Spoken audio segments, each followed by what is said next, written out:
Hello दोस्तों। Electrical study point के online portal पर आप सभी का स्वागत है।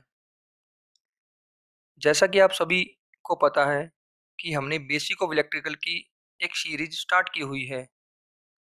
आज का जो टॉपिक है वो उसी सीरीज से रिलेट करता है। तो इसलिए आज का टॉपिक देखने से पहले आप पिछली वीडियो देखें, ताकि आप इस वीडियो को पिछली वीडियो से रिलेट कर सकें। दोस्तों, जो आज का टॉपिक है वो है ओम्स लॉ। दोस्तों, ओम्स लॉ पढ़ने से पहले हम लोग कुछ टर्म को रीकैप करते हैं। रीकैप क्यों?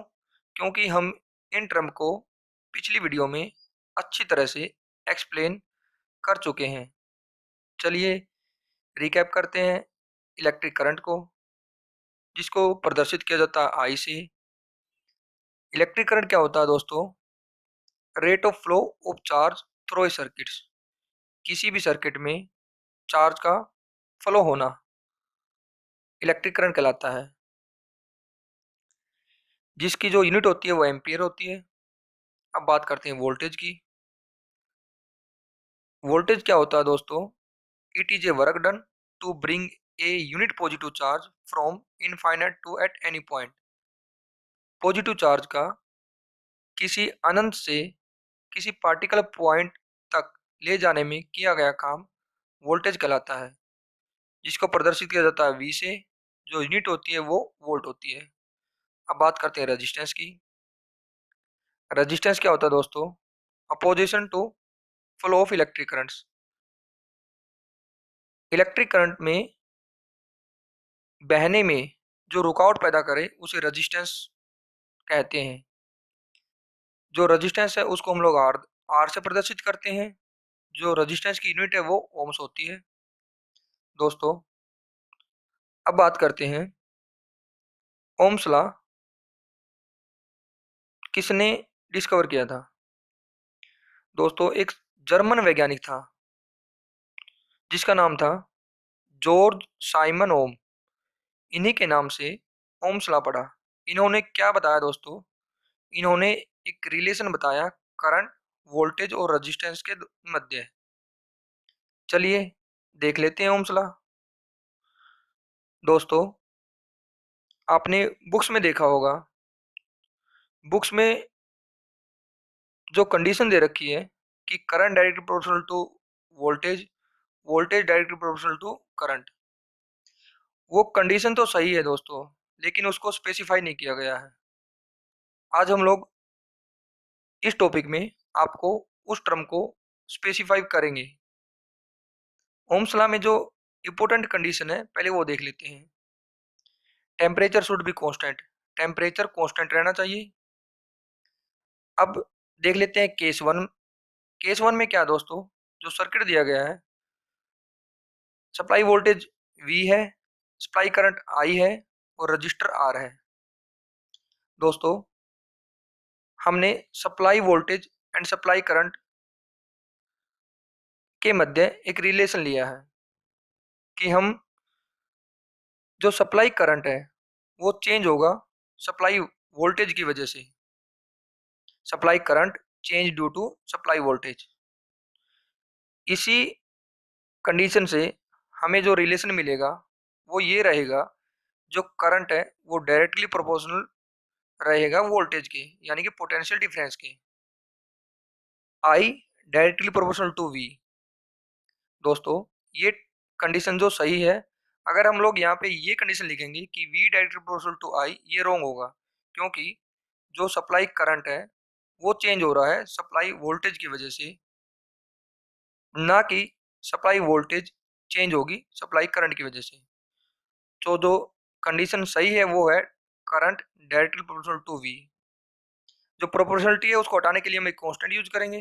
यहाँ पे जो रहेगा वो I is equal to 1/r V, या ये बोल सकते हैं कि आई इज इक्वल टू V/R। चलिए केस टू देख लेते हैं। केस टू में दोस्तों जो कंडीशन है वो सेम ही है। Temperature should be constant. यहाँ पे क्या है दोस्तों, सर्किट में देख पा रहे होगे जो सप्लाई वोल्टेज, सप्लाई करंट और रजिस्टर पीछे वाले सर्किट में भी लिया गया था। यहाँ पे एक वोल्टेज ड्रॉप लिया है।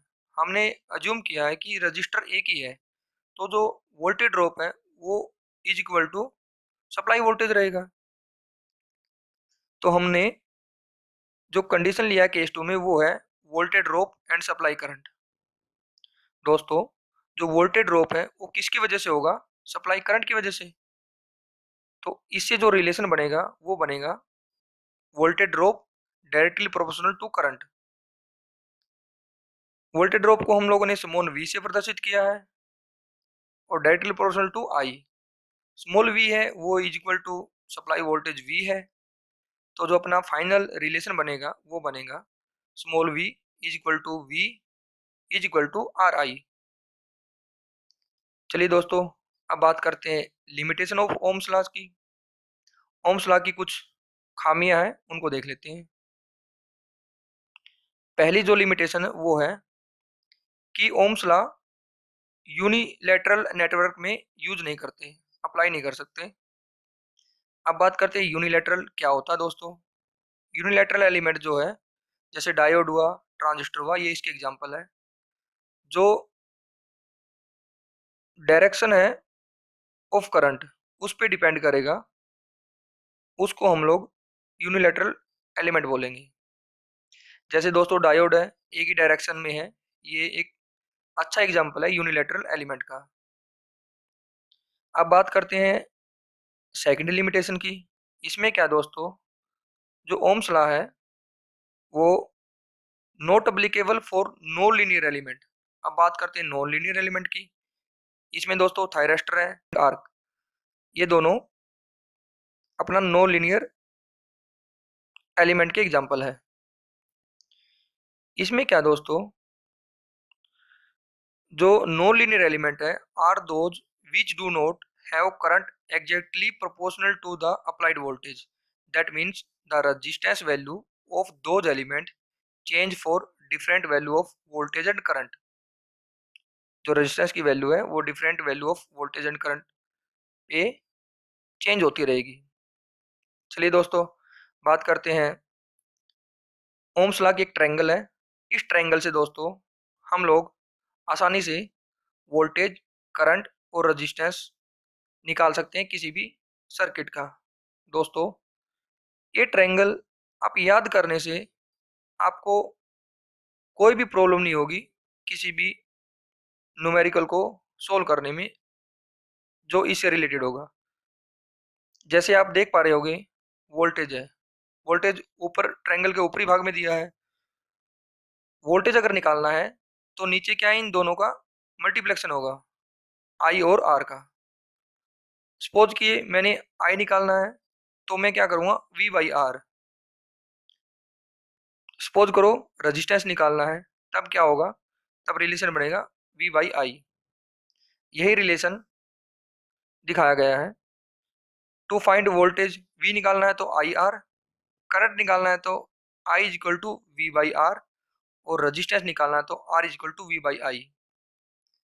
चलिए दोस्तों, बात करते हैं कैलकुलेटिंग इलेक्ट्रिक पावर की। दोस्तों, पहले देखते हैं इलेक्ट्रिक पावर क्या होता है। The rate at which energy is converted from the electrical energy of the moving charge to some other form of energy like mechanical energy, heat, magnetic field or energy stored in electric field is known as the electric power। दोस्तों, जो electric power की जो unit है वो वाट है, हम लोग पीछे देख चुके हैं। The electric power can be calculating using the Ohm's law by submitting the value of voltage, current and resistance।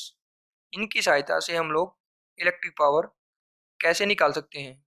Suppose कीजिए मेरे पास वोल्टेज और करंट की वैल्यू है, तो मैंने पावर निकालना है, तो जो रिलेशन बनेगा वो बनेगा P is equal to V I watt, क्योंकि जो इलेक्ट्रिक पावर है उसकी जो यूनिट है वो वाट है। अब सपोज कीजिए मेरे पास वोल्टेज और रेजिस्टेंस दिया गया है, तो मैंने पावर निकालना है। तो यहाँ पे मैं दो तरीके से निकाल सकता हूँ, या तो मैं आई की वैल्यू निकाल लूँ तब ऊपर वाले रिलेशन में रख दूंगा, या फिर मैं डायरेक्ट भी निकाल सकता हूँ P is equal to V square divide by R watt. Next है, मुझे वैल्यू दिया गया है रजिस्टेंस और करंट की, तब मुझे पावर निकालना है। तब इसमें क्या है, इसको भी दो तरीके से निकाल सकते हैं, या तो वोल्टेज की वैल्यू निकाल लीजिए, या फिर आप डायरेक्ट रिलेशन याद कर लीजिए, P is equal to I square multiply R, ये वाट रहेगा। दोस्तों नेक्स्ट है, हमने जो पीछे पढ़ा था उसी को एक पाई चार्ट और ओम्स लॉ मैट्रिक्स के रूप में दिखाया गया है, उसको देख लेते हैं। दोस्तों जो सेंटर है उसके जो सर्कल है उसमें अपने यहाँ चार टर्म दिया गया है, एम्पियर जो इलेक्ट्रिक करंट की यूनिट होती है, वोल्ट जो वोल्टेज की यूनिट होती है, रजिस्टेंस की यूनिट जो ओम होती है दिखाया गया है, और इलेक्ट्रिक पावर जिसको पी से प्रदर्शित किया गया है। दोस्तों अगर आई है वो येलो पोर्शन है, उसकी सहायता से आई हम लोग निकाल सकते हैं कोई भी दो टर्म अगर दिया हुआ है तो।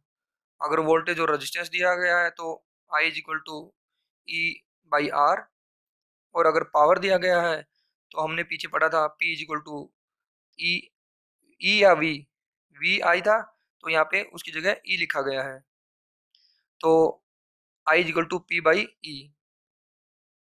इसी तरह आगे भी निकाल सकते हैं। अगर वोल्टेज निकालना है तो वो जो ब्लू कलर है उसमें चारों टर्म दिया गया है, वो वोल्टेज निकाला गया है, कोई भी दो टर्म दिया है और वोल्टेज निकाला गया है। ऐसे ही जो ब्राउन कलर है उसमें हम लोगों का रजिस्टेंस निकाला गया है, और जो लास्ट है ग्रीन कलर उसमें अपने को पावर निकाला गया है। दोस्तों आज का टॉपिक यहीं तक था। इस तरह की और भी वीडियो पाने के लिए दोस्तों आपको हमारे चैनल को सब्सक्राइब करना होगा और कमेंट सेक्शन में लिखना होगा, ताकि हम लोग उसके हिसाब से आपको वीडियो प्रेजेंट कर सकें। Thank you.